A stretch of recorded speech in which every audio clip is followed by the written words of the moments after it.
Hello, Path and Ojaswita. I hope you all are there. All set?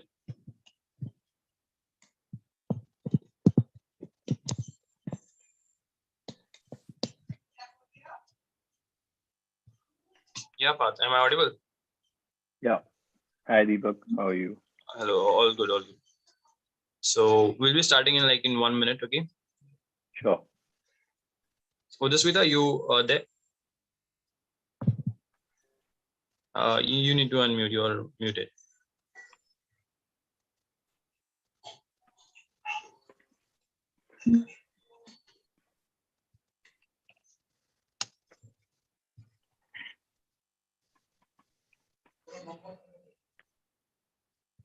Okay. Yeah.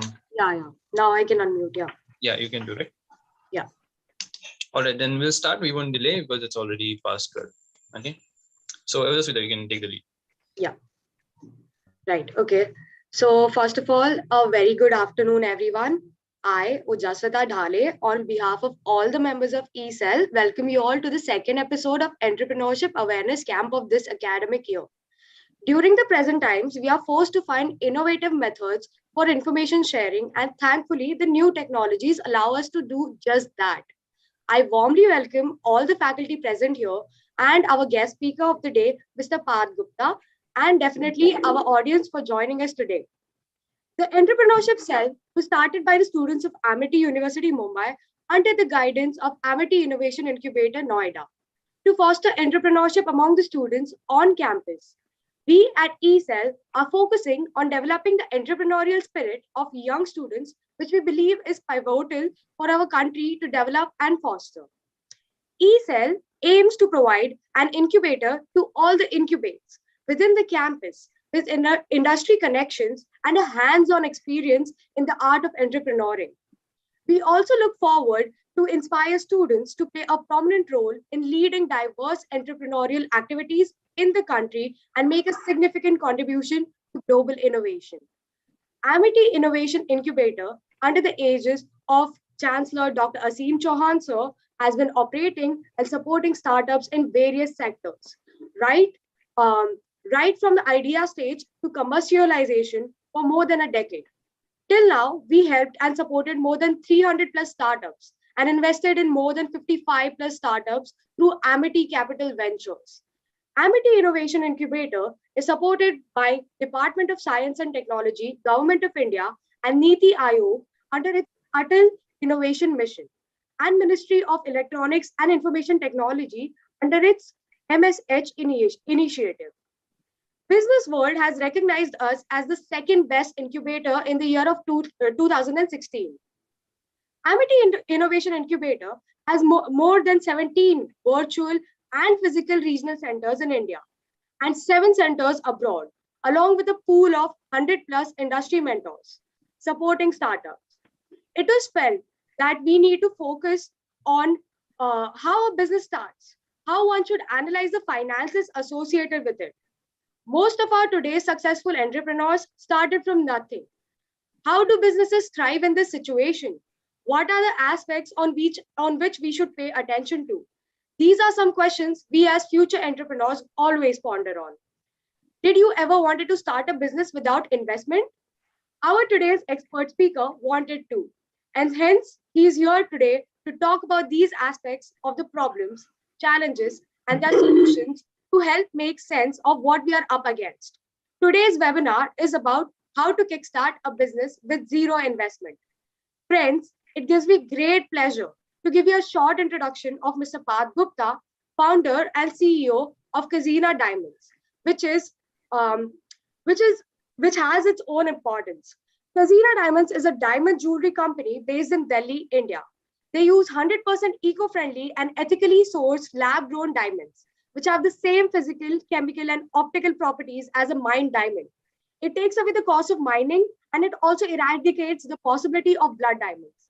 The company expects to increase the availability of diamonds to the end customer and create a sustainable future with this solution, therefore solving a problem in the society. Sir, it is indeed a great pleasure and honor to have you with us to talk to us today about the challenges struggles, and successes of the current scenario of starting a business. Over to you, sir. Thank you so much, Ojaswita, for the great introduction, and thank you so much, ESL, for inviting me here today. So I'll just start directly.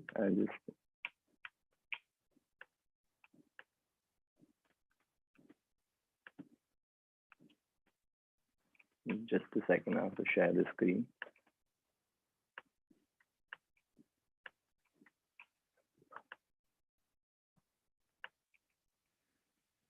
Now, can you all see and hear me properly before Yes. Yeah. Okay, thank you so much. So yeah, today's session is about sales. As Ujasita said, when Deepak asked me for today's session, the one thing that I had in my mind, and the one thing that I always wanted to learn in my college but never got a chance to, is how to actually start a business without needing an investment, or probably getting the stigma out of my head that without an investment, doing a business or starting a business is impossible. So this presentation in today's session is mostly about what helped me a lot in doing that, and how I use different resources and everything to actually build something of my own. So this session, it's called Train the Sellers. It's about sales, and when I say sales, it's not just when we go out to sell a product, or every day we meet different sales people who try to sell us different things. But Train the Sellers is a little more than that. So when I talk about sales, I feel that sales is one of the most important parts of any entrepreneur's life, or actually any business or a startup. Because let's say you have a startup that works in marketing, or probably you have a startup that's probably building some new technology. But in the end, I feel no matter what business it is, no matter what startup it is, or no matter what you do, you have to sell it to the person in front of you in the end. So that's why I feel sales is very important. And this is one of the sessions which I personally took in Sri Lanka. And I mean, this is one of the biggest help I've got in through my college life, and it has helped me a lot to build my business today. So I'll just start with it. Yeah. So I'll tell you a little about myself. My name is Parth Gupta, and I am 23 years old. I was a BTech student. I passed out last year. I've done my BTech in Information Technology from Vellore Institute of Technology. That's a little down south. I am from Delhi, and I'm born and brought up from Delhi. I was born in an environment where businesses were taught to thrive. I mean, all of my relatives, all of my close ones, they're all into this business ecosystem, which has always helped me a lot. And through that, I've learned a lot. But that's not the only thing. And now I am the CEO of Casino Diamonds. It's like a little baby of mine, I would say. But yes, I'll talk more about it towards the end of the session. So what are the main objectives of this session that I had in mind? Was first, I want you all to understand and learn about customer focused sales methodology. I mean, one of the biggest mistakes in sales that we do, not just not just the fresher, not just anybody, everyone makes this mistake, is that we always generalize our sales, and we do not know how to build a user persona, and how to actually focus our sales methodology based on our customers. The second objective of the session is to actually practice this and get feedback from your peers, but that mainly happens after the session. So I would ask ESL to take this forward if they feel so. The third objective is to get 100% ready and confident to apply it and teach it back home. So when I realized that I'm going to be giving this session in front of ESL, I knew that there are going to be a lot of entrepreneurs who are probably running their own businesses and startups already. So even if you feel that this sales session is not that important personally for you, if you don't do sales, I feel that once you get a hold of the session, you can probably go ahead and teach your employees or your peers or your club members or chapter members, whoever you want to grow in sales or in general. So a little more about sales. So whenever I tell people that sales is very important, they always tell me that, sorry, dude, I am in the marketing department. I'm in the R&D department. I don't probably need sales. I can just, sit on my laptop and do my work and get my things done. But no. So how often do we sell? If you see, we as people are trying to sell at every second or moment in our life. When we're on LinkedIn, we're trying to build a profile. What exactly are we doing? We're trying to sell ourselves to the people. We're trying to sell ourselves to the community. Another example I would take is Tinder. I mean, we all know how Tinder works. You might have a profile on Tinder, but what are you trying to do there? You're trying to sell yourself to different prospects. So sales is not only when you're trying to sell a product. Sales can be anything where you're trying to convince the person in front of you that what you're saying is right. So that's how I actually see sales as. And I really feel that, we as humans are selling at every point in our life. I mean, whenever I'm trying to convince my dad to let me go somewhere, probably I'm selling there as well. So that's how often we actually sell. And the biggest thing is to actually realize that all these things can help us a lot slowly. Um, so I'll just try to explain a little bit of the sales process that I had in mind. So this is how I usually see the sales process. First thing that mostly people miss is understanding and defining your market. So when I use that term user persona, probably you guys might have heard about it, but user persona is basically creating a profile of your desired customer or your desired prospect. So understanding and defining your market is the most important part. It's more important than actually selling your product, because a wrong sale is worse than no sale. I mean, for example, if I'm trying to sell, let's say, a diamond, and if I go and take my product to a community or a market where people would not be that open to diamonds, or probably people might not even want to buy it. So that is me just, wasting my time there, wasting my resources there, and only because I did not sit down and plan well, and I did not understand what my market actually is. So after you are done with, understanding and defining your market, you move on to prospect. Prospecting basically is the second part of user persona, I would say. Once you've created a general user persona of your market, you move on to prospecting. You move on to see what all clients or what all prospects you have. For example, if I had to talk about eSell as a community wants more people to start their own startups and more people to get into the entrepreneurship or the startup ecosystem. So they need to understand and define their market, that okay, our market will not be the people who are already working or already have jobs.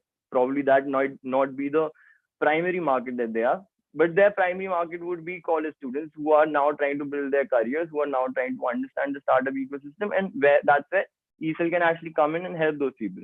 So that's where they understand and define their market, and then they prospect. Okay, so these first years probably will be the best prospects that we have, since they are very new to the college and they need guidance. These freshers always look for guidance. So that is where prospecting comes in play. The third part would be approach. I mean, now that you've understood, okay, this is my market, this is my prospect customer, now I have to approach that customer. So that varies from different to different organizations. The approach that you might have will be different as per you. I mean, it's as per every individual. But the approach part is mainly where we're going to talk, mainly what we are going to talk about today through this session. So yeah, how do I make this? Sorry. Yep. So probably you weren't able to see this part. So pre-meeting plan. After you decided how to approach your client, or after you've discussed with your sales team how we can actually go forward and approach our market, you really need to sit down and plan what you're going to talk to the customer about. So some of us after a point get very confident in sales, but when I was starting sales, I always took 30 minutes before talking to anyone to understand my customer, to understand what I would actually say to them. I mean, it's not just about sales, it's about anything I do in life. Anything anyone should do in life, they should have a pre-meeting plan. I mean, they should have a plan ready, and they should take 20 minutes of your time to actually understand what you're going to do next. So it actually is very important in sales, because the one of the mistakes that people do is they just call up their clients and okay, let's not talk about clients because most of you might not be in sales as of now. But if we're talking about let's say a club or chapter that you work in, and probably you have to do some sales for them. So if you directly call your friend or a junior or somebody from college and trying to sell them something, or probably trying to recruit them, you might not be ready for the questions they might have. So that going into a meeting or going into a phone call, sales phone call without preparation is still fine rather than half preparation, because the questions can be really challenging sometimes. So do have this pre-meeting plan and the discovery call, which I usually take a time frame of 20 minutes, because my product is a little difficult to explain. But this can always vary from different to different products. Probably if you're just trying to make a person understand about e-cell, you might need 10 minutes of his time. If that person's, I mean, it depends from people to people and organization to organization. So you always need to plan how much time you want to give that discovery call. This discovery call is again not the first meeting that you have with your customer. It's just a 20 minutes call that you have with your customer to understand their needs, to understand what they actually want, and understand if a product actually fits in that gap or not, if you're actually trying to help them. Then comes the meeting. Meeting is the part where you meet them and you explain everything to them and you do the actual sales. So if you see in the whole sales process, before the actual sales, there are 5 of the steps that I've written here. And I feel that these 5 steps are equally important as the 6th step. After the meeting, yes, if you are into sales, product sales or something, follow-ups and closing is very important. You always need to follow up with the customers. It's not like you're pestering your customers. I mean, for example, sometimes what happens, if somebody calls me up and asks me about my product, I give them the whole explanation. I do the discovery call, I do the meeting, and then I am not sure if they actually want to buy it because they do not give me a straight away answer. So I need to follow up with them. It's not me pestering them, or it's not me running after them to sell my product. And yes, even if you are running after them to sell a product, that's fine. I mean, that's what all sales is about. So follow-ups are very important. I always try to restrict it to a weekly or bi-weekly follow-ups, but anything that suits your current reality. And then the closing. Closing part is mainly where your customer is finalizing their decision. I mean, they're finalizing if they actually want to buy a product, if they actually understand the product, and if they actually, if your product actually fulfills their needs. So this is where you need to be a little open towards hearing your customer's problem rather than speaking. I mean, sometimes in sales, what we do is we speak a lot. And this is not just about sales. Even if you're giving an interview for a company, or if you're, trying to get recruited to some organization, it happens there as well. So the whole sales process is not only for selling a product. All these things, if you see, if you want, you can take a picture and think about it later, but all these steps will always be there in all of the sales processes, whether it is product sales, or whether you're trying to sell yourself, or whether you're trying to sell your company, anything. So before we actually move on to the whole approach part that I really want to focus on today, I want to discuss on some of the lessons I have found from sales. So the lesson 1 is you have to understand and navigate your customer's decision making process. So again, like I was actually emphasizing on this part, the user persona, the understanding your market. So this is one of the biggest lessons I've found, that if I talk to my customer unprepared, or if I don't have that discovery call for 20 minutes, and if I don't try to understand my customer's needs and what he actually is thinking of, what's going on in his mind, it gets very difficult for me. So number 1 lesson I have found, I have seen, is that I have to understand my customer's decision making process, because all customers are different. Probably the person sitting in front of you does not, I mean, it's not necessary that the person sitting in front of you will think the way you think. So you need to understand how your customer thinks. I mean, it's a tedious job. It's not easy, but then that's what the 20-minute discovery call is about. And trust me, if you can actually give time to understand your customer's decision-making process, you can close that sale very easily. I mean, it's all about knowing what the person thinks. I mean, if you, for example, know that the person in front of you would like something shiny, or would like something, glamorous. So I know that, okay, if this person thinks like that, I probably will be able to sell my product.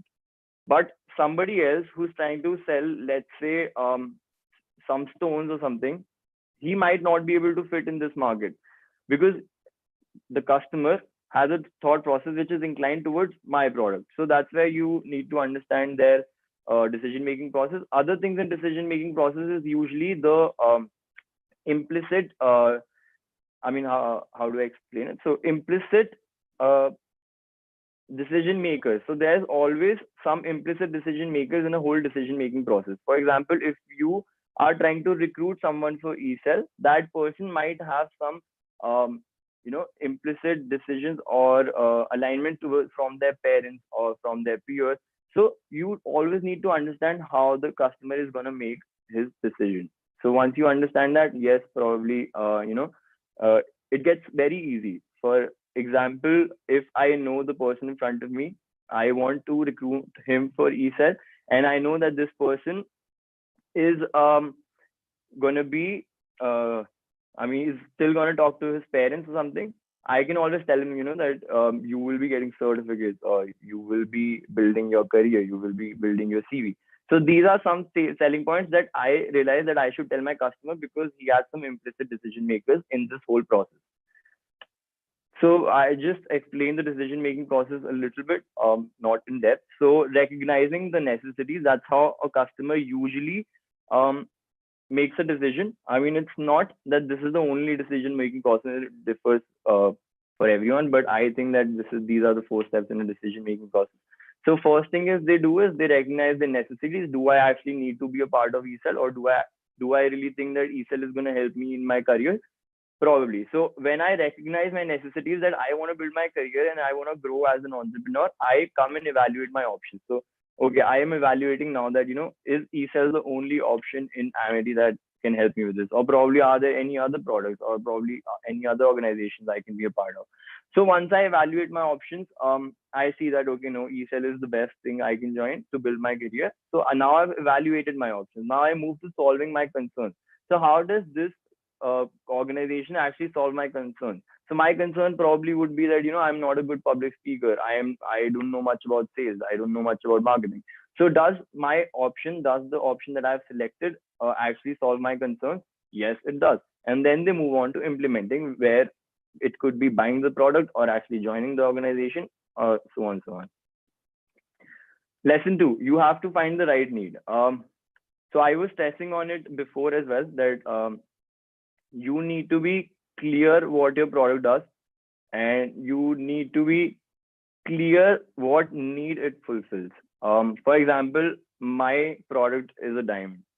I can't just go here and there, forcing people to buy diamonds if they don't need it. I mean, nobody would actually buy a diamond if they don't need it.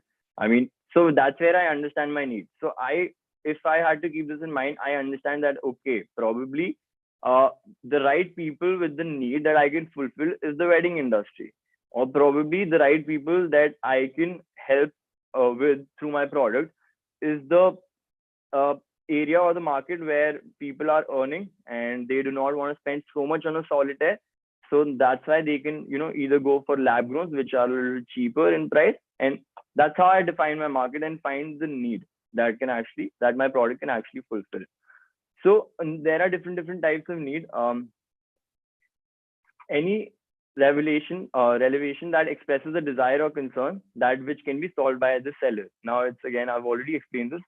If a person, let's say somebody is getting married, I know my product can solve their needs. But I mean, that's where you need to understand the need of your customer. There are 3 types of needs usually. One is implied need. Implied need is that the person is getting married. It's implied that he will need a diamond. Explicit need is when the person comes to me and says, I'm getting married and I need a diamond. And latent need is that I don't know that the person is getting married. He hasn't told me that he's getting married. But by talking to him, I find out that, okay, this person might be getting married soon, and that's where my product can fit. So our aim is to actually, the objective of the whole sales process is to turn implicit and explicit needs into latent needs. This might not be that clear at the moment, but once we go through the presentation, it will be much clearer. So we just remember this. The objective of a sales process is to turn implicit and explicit needs into latent needs. Lesson 3 from sales that I've found is keeping it real. I mean, sometimes you must have seen, you're probably driving and then you stop at a red light and there are like 3, 4 kids come and try to sell you a lot of toys or something. Or probably sometimes you're at home and somebody comes and try to sell you some product that a lot of things like this happen. So I really find it very annoying and pointless, because biggest thing is keeping your sales real. I mean, if you are doing sales only for money or only for the kick of it, I don't think you're gonna end up long term, because there is no point selling a product to somebody who doesn't need it, because that's only gonna be make it difficult for you. For example, if I go and sell my diamond to somebody who is actually looking to invest in gold, and I go and tell them that it's an investment, it's an asset, you can keep it, and it's going to be of the same value.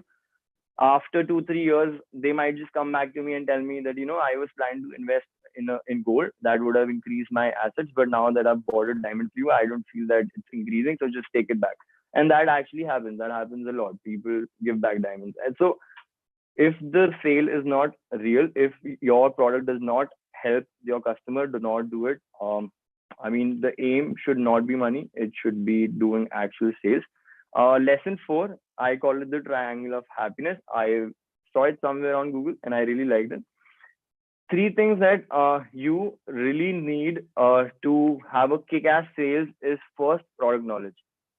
You can't do anything without your own product's knowledge. I mean, if you are a techie who probably built it by themselves, you would know it very well. But probably if you're working in some other company and you don't have that ownership towards the product, I mean, you might have ownership towards the company, but you might not have the ownership towards the product. You might not be able to explain it well to the people in front of you. And the biggest thing is that if you don't understand the product well, you can't explain it well.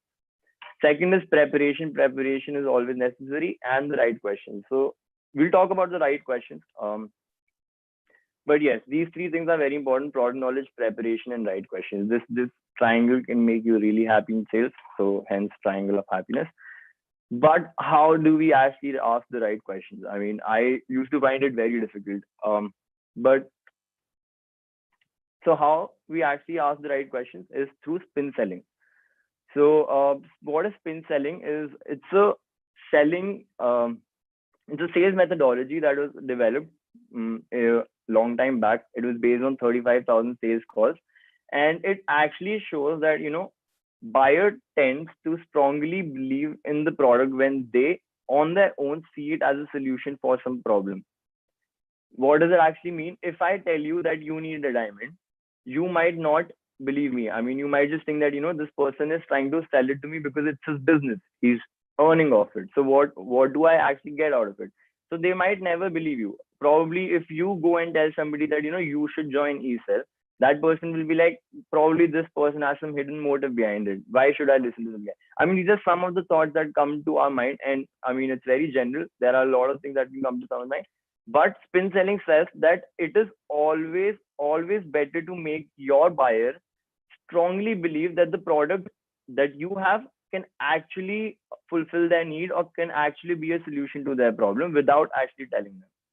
So if I break it down, spin selling is broken down in 4 parts.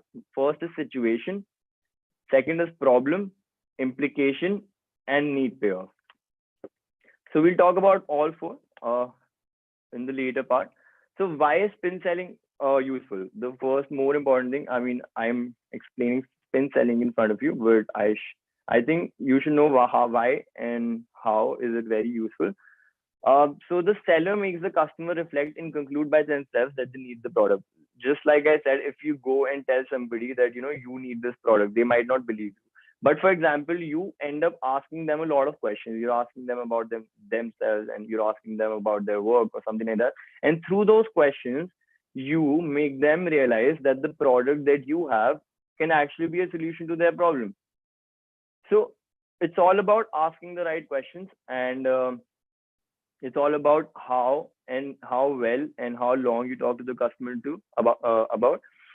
So the customer is induced to know more about the product, and the chances to by it increases.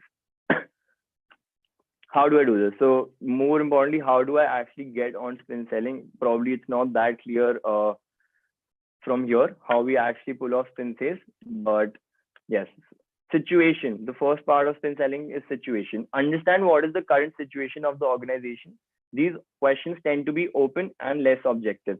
You need to understand your customer's current situation. For example, so I'll take an example for the whole 4 stages. I'll take an example of somebody who just joined Amity Mumbai, and I am somebody from ESL who wants to recruit them for ESL.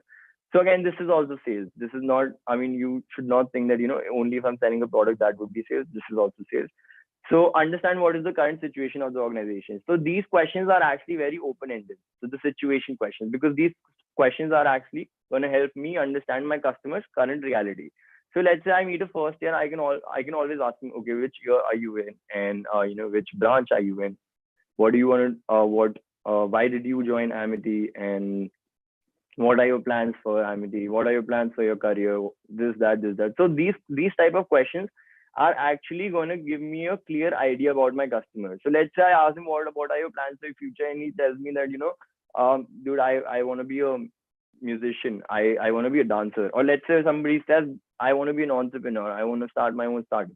So this is where you understand asking through the situation questions that, okay, in the first case, when somebody does it, I want to be a musician.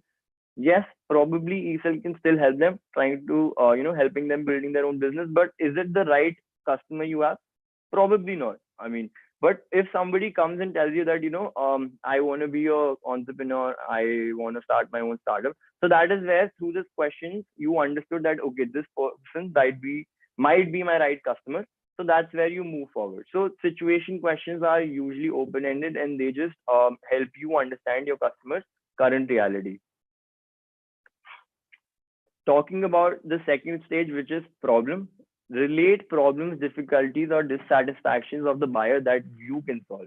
These questions begin to identify the difficulties of the organization. So how do I explain problem questions in this particular scenario? Now that I've already asked my open-ended questions to my junior, I asked him, okay, what do you want to do in future? And he's told me that he wants to be an entrepreneur and wants to start his own startup. So this is where I need to know if or how my product can actually help the customer. So what I could ask him is that, okay, so you want to be an entrepreneur. So have you started anything till now? Have you done anything till now? Have you faced any challenges till now? Were you able to, run your own company, or were you able to manage the team well? So now these questions are a little specific towards what I want to sell. I mean, if you've listening to these questions closely, you might able to start, you might start understanding the whole spin selling process. So when I asked my fresher after doing the whole situation phase, I asked him that, okay, have you faced any difficulty before, or probably have you tried it before? So the person might just tell me, that I tried building my own company, or probably I tried something with my own idea, but I wasn't that successful. And I wasn't able to do it because I did not have the right guidance, or probably anything. So this is where I am trying to find out and make the person talk about his own problem rather than me telling him. If in this position, rather than these questions, I would have told him, oh, you want to be an entrepreneur? Join ESL, bro. I mean, that might not have worked that well. But now what I'm trying to do is I'm trying to understand my customer's problem and how my product can actually relate to it. So after asking these questions, after listening that, okay, I did not have the right guidance and I could not do it well. So this is where you reach the implication stage. Now, implication stage is also not the stage where you imply that your customer needs the product. This is where you make them realize that they need your product. So develop the consequences of the buyer's problem, builds the necessity for solution. So now that you've already asked your customer that, okay, he has already told you that, I did not have the right guidance. I could not do it. I was not good at marketing, this, that. So the next question for me, if I was there, it would be that, okay, so have you tried joining any organization that can teach you or guide you on the path? Or probably have you tried hearing or listening to some workshops on Zoom? I mean, these questions are where now you're trying to take your customer towards your product, but in the middle you're making them realize that there are solutions what would be an actual solution. I mean, here the junior would understand the actual solution. My problem is that I did not have guidance. So the right solution would be me getting guidance through my peers in college. Now this is where I am making my customer realize what would an ideal solution would be for him in his problem, and then later in the needs payoff stage we'll take them towards our product. So this is how implication works. You just need to align your product and the person's problem and see how it can actually solve the problem. Again, I mean, I strongly suggest salespeople that you do not go and tell your customer this. I mean, you do not go and, okay, dude, you did not have right guidance. I will give you the right guidance. Join eSell with me. That's not going to work. It's still going to be not a complete spin sales. I mean, it might still convert, but then it's not going to be that ideal, in my opinion. The last stage is need payoff. Now you've done everything. You've talked to your customer. You've understood his reality. You've understood his problem. You've understood how your product can actually help him. Now is the part where you convert the client. Now is the part where your client actually buys your product. So again, this is a very, very, I'd say, sensitive stage. But again, it's very easy as well because you've done most of the work before. You did not tell your customer that they need a product. Now they are almost on the verge of realizing that they need a product. So the need payoff is like the cherry on the top. You just need to close your sales. These questions seek how the customer, these questions seek to show the customer how the solution you have in mind could actually reverse the situation or increase the potential of some area, bringing benefits to the organization, in this case to the junior. Focus on the solutions that you have. Now you know that the person's problem can actually be solved by your solution, and now you want him to realize that. So now let's say talking about the junior, I've already asked him that, have you joined any club or something for guidance and this that. Now the person is almost at a stage he knows that, okay, my problem is that I did not have the right guidance. Okay, my solution is that I should probably join a club or a chapter, or probably I should meet some peers for this that. And this is the need payoff stage. Now when the person is already on the verge, and then you ask them, have you heard about eSell? Have you heard about this product? So now then they will be a little curious towards eSell. This is where they ask you, what is eSell? And that is where you actually get time to explain your product. Now, you were not the one forcing your product on the customer. You were not the one that told him that he needs the product. He realized himself over a few questions, or let's say over some time, that he needs something, and that something is this particular product. So this is the need payoff stage where I usually ask my clients that, do they want to buy a diamond, or do they want to buy a diamond that is grown under the surface of earth? I mean, this is where the whole game changes. And these questions, I mean, if you actually read it well, I will share some resources in the end with eSell so they can share it with their viewers.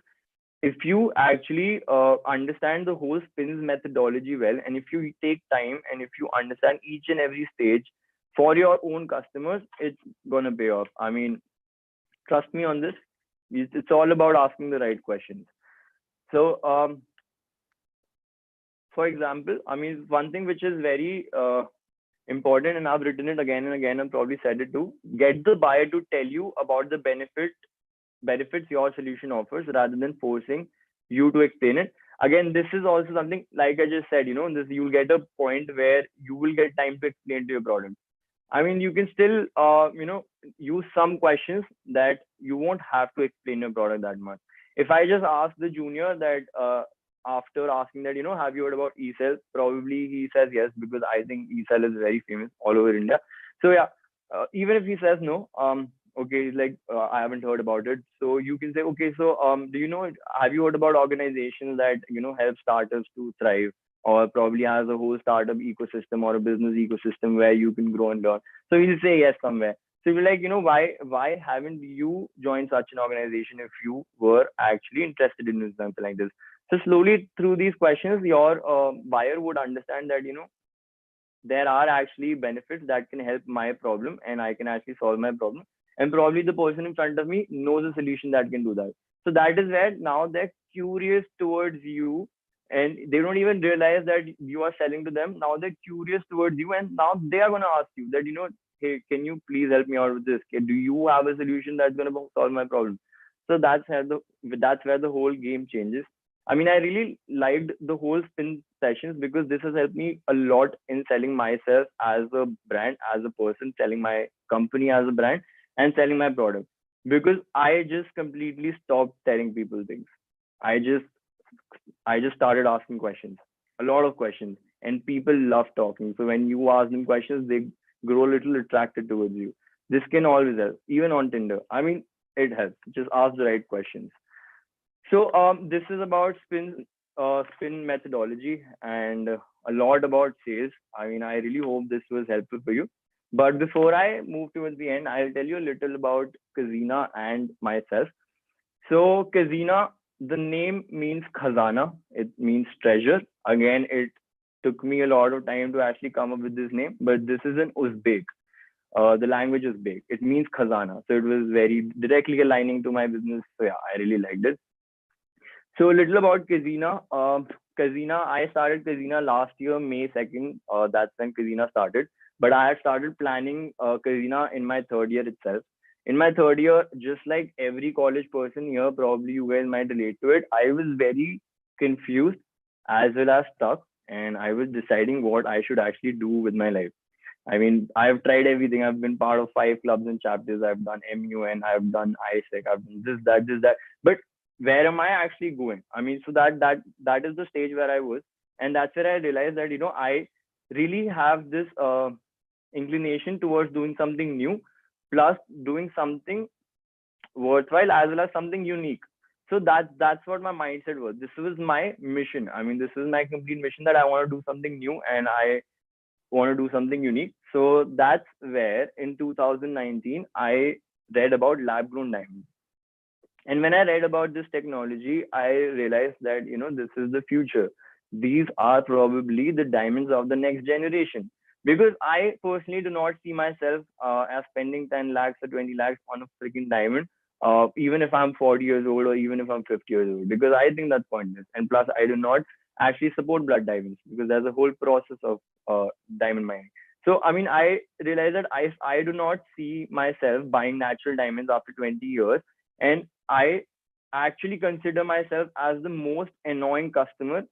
And I mean, that's how I actually, evaluate the options, evaluate the products. If I won't buy it, probably a lot of people might not buy it. So after a point, it's going to get obsolete, the natural diamond. And that is where probably the lab grown diamonds are going to come in play.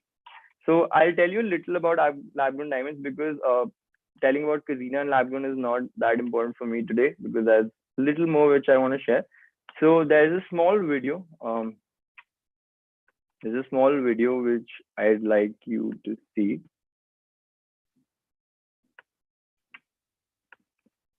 Yep, can you all see this?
Yep. So what you just saw right now is the diamond creation process that we use. It's called CVD, chemical vapor deposition.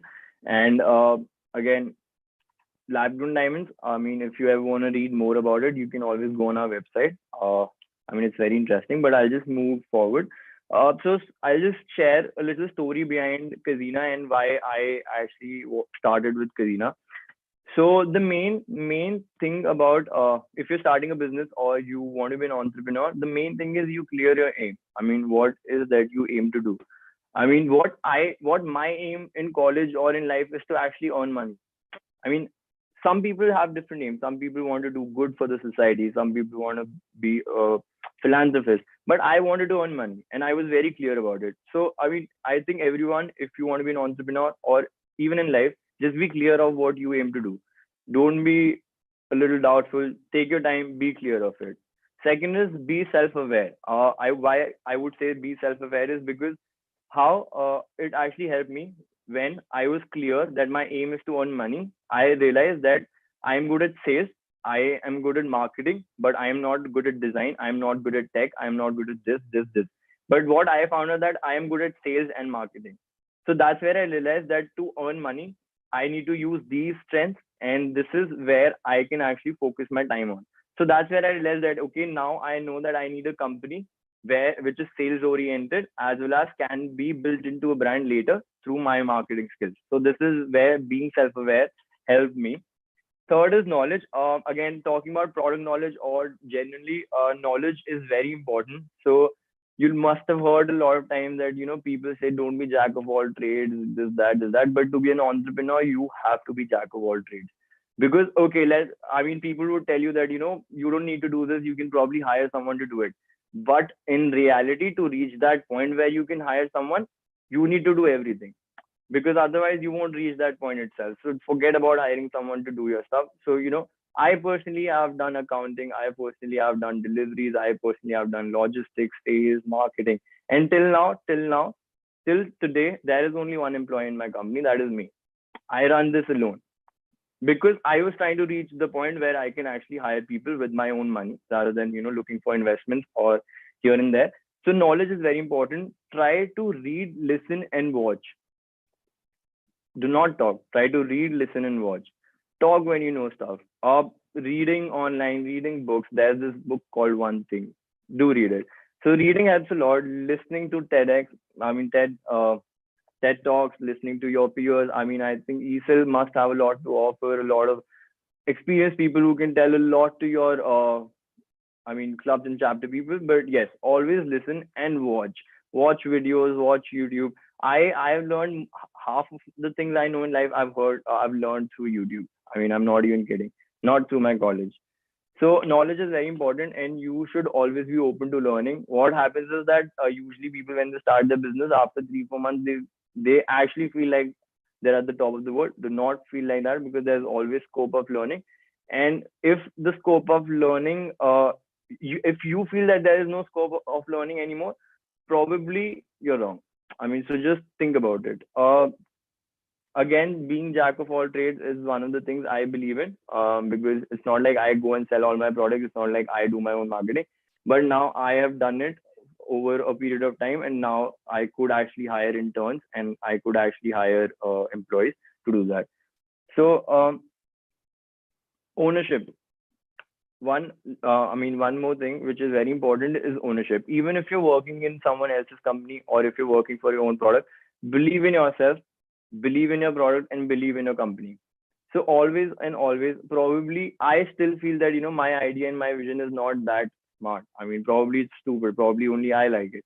But believe in it. I believe in it completely. I believe that lab-grown diamonds are the future diamonds, are the diamonds of the next generation. And if I believe in it, then and only then I can sell it forward. If I don't believe in my product, I cannot sell it forward.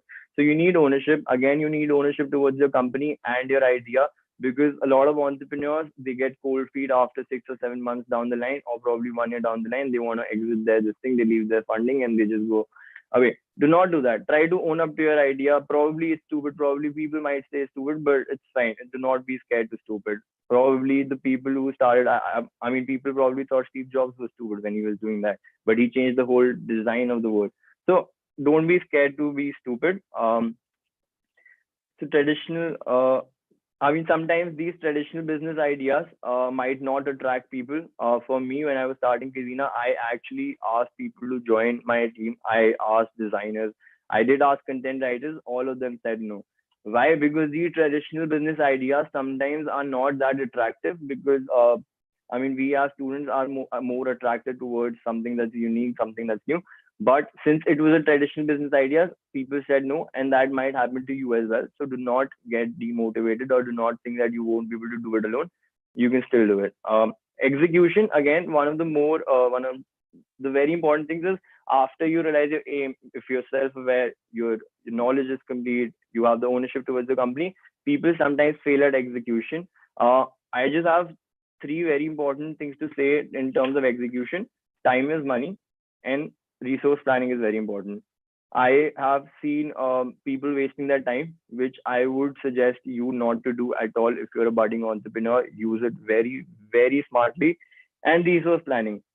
Resource planning is where I wanted to base today's whole session on. I mean, that's why it's called How to Kickstart a Business Without Investment. But I changed it later on because I thought sales is more important for first year, second year, or probably new entrepreneur.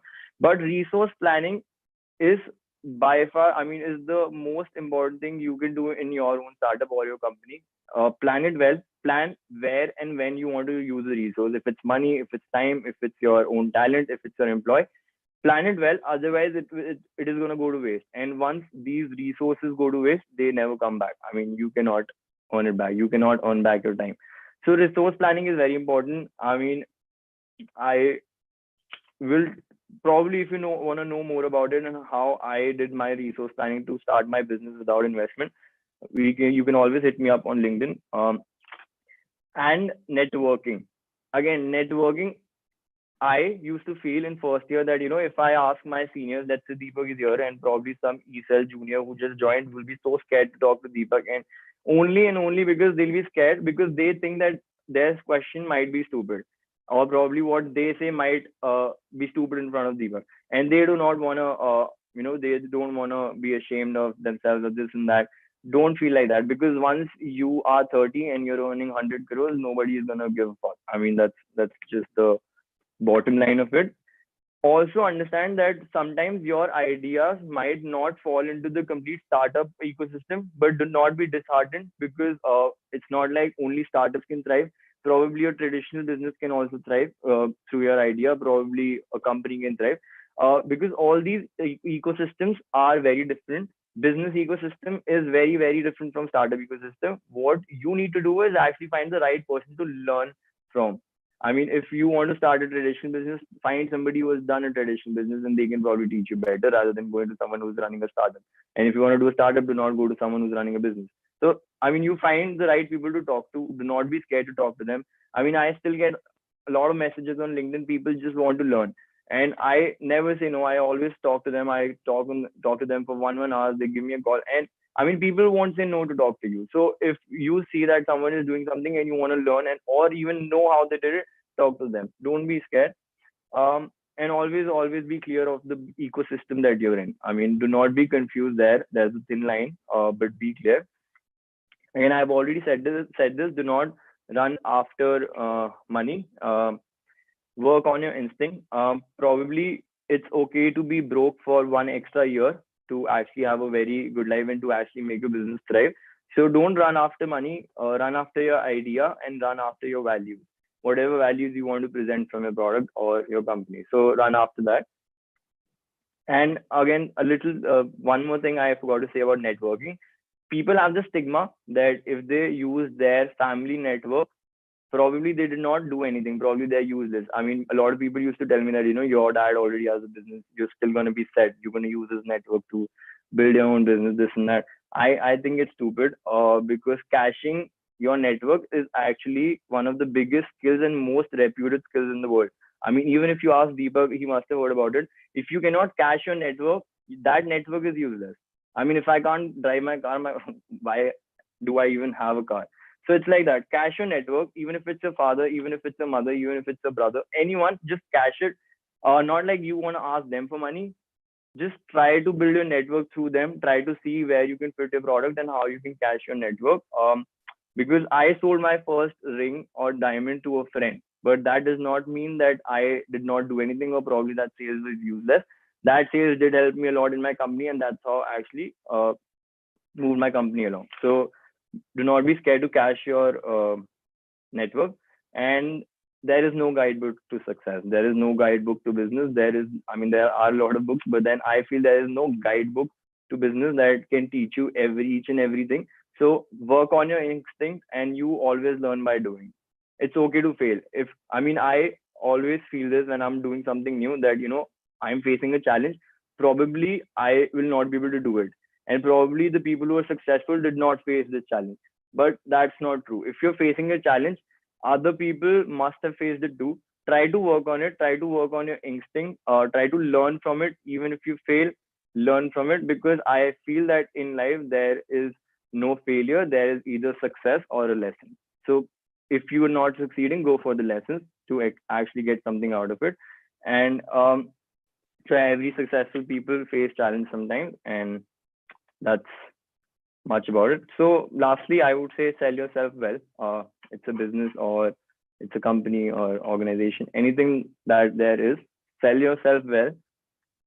Keep yourself see yourself as a brand. The day you see yourself as a brand, people will start seeing you as a brand. So that's where I would like to end my session about spin sales. And thank you so much, Esel, for having me here today. And if you guys have any questions, I think, do we have time for questions? Okay, yeah. So sorry, go on. So first of all, thank you so much. It was very insightful the way you have explained the sales funnel and how you are possessing knowledge yourself. And that is how you started, your business with zero investment. It is all clear now. And thank you so much for those points. We really needed them as future entrepreneurs. And we will be taking 2 questions now. So yeah, we have some questions in the chat box. One question is by Neha Chamra, and she's asking, what's the MRR of Casino? Okay, can you just give me the full forms? I'm very bad with short forms. It's just Neha, can you please give us the full form? I guess she means monthly recurring revenue. Oh, monthly recurring revenue. So we haven't found any MRR. We don't divide our revenue on based off months. We talk in terms of turnover. Till now, very openly, it's been running for 8 months. I have completed a turnover of 1.3 CR. My target was 50 lakhs for 1 year, but I overdid it in my first 6 months. So then I increased it to 2 CR. So I have been able to reach 1.35 turnover. This is not my revenue. This is not my earnings. This is my revenue turnover. Turnover means sales, amount of sales you do in a year. So yeah, this is my turnover till now for Casino, and we hope to build it much further. So yeah, I think people might have a little questions about Casino. Casino exports diamonds and retails diamond jewelry. What we actually strive to do is change the whole jewelry vibe in Delhi. We want to bring the LA vibe to India, because we feel that it's missing here. So there's a lot about Casino we can talk. So I just saw a question: do you grow lab diamonds in house or outsource the manufacturing? So there's a whole industry in Surat and Ahmedabad and China and Germany that do this. So as you saw, there were different stages. The growing part, where the rough is grown, is done by someone else. The polishing and cutting part is done by someone else, which we call diamond manufacturing. The grading part is done by someone else, and the selling part is done by someone else. So these are like 4 different stages of a diamond this thing. So I do not grow diamonds. I am not in the growing part. I am more in the grading and selling part. I am a diamond graduate from IGI. So I am more towards the retail and trading part of it. And yes, we do sometimes manufacture our own diamonds, but we do not grow them. We buy the rough from different suppliers, and then we manufacture them ourselves. So that's what we actually do. How can someone with no experience get into this business? Research. I read a lot. For 1 year, I did not do anything in college. I finished my studies a little earlier than everyone else because I was good at science. But yes, I studied a lot. I read a lot. Plus, I'm an engineering student, so I had the liberty to go to my chemistry lab to actually see the whole CVD equipment, because VIT luckily had all these equipment, so it was very helpful. I mean, my college helped me a lot. What would you say is the average amount of investment required if I wanted to get into similar space? I mean, I'd say it's actually possible to get into this space without any investment as well, because I started with 0 rupees. I'm not even kidding. I started with 0 rupees, and my first thing was to collect 1.5 lakhs to actually register myself as a company. So I started working in Feb, but then my company was registered in May because I needed that time to earn that money.